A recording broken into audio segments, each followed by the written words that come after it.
Maali amma kana na tariifachiistee na waamteef?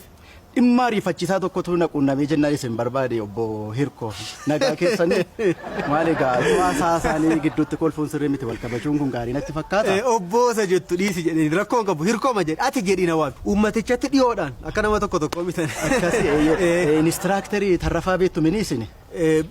Si inaan jedhi rakkinan qabuuti. Inistiraaktar Tarrafaa beektamini ati? Inistiraaktar Tarrafaa Yuunivarsiitii ta'ee nu barsiisaa turanii dhumarra immoo reejistiraara garanii reejistiraara keessaa hojjechaa turanii. Eeyyeen egaa amma isaantu baay'ee dhukkubsatanii anaana dhukkuba gadhee keessa galanii jiru. Kanaaf ammayyuu mana yaalaa jiru. Dokteriin qoratee engadda yeroo dheeraadhaaf erga dhiiga isaa maal soo waan hunduma isaa erga ilaalanii booda guyyaa 9 gidduutti duutaa jedhaniin.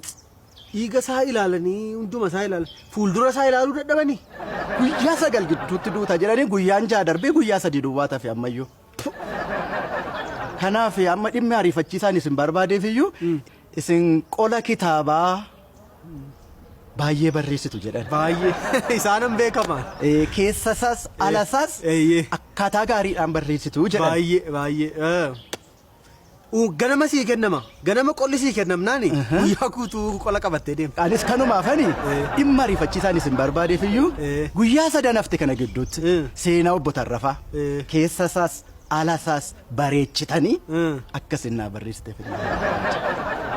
Ala isaa nan barreessa keessa isaa inni beeku garuu isa olii qofadha. Keessa namaa inni beeku isaan ala qola isaa garuu sii barreessuu nan danda'a. Siin barreessaa rakkinan qabu garuu waanuma tokkoof kan ittiin barreessamu waa si kaffalchiisuu hin danda'a jedheen of shakka booddee amma itti yaadaan jiru garuu booddee ofii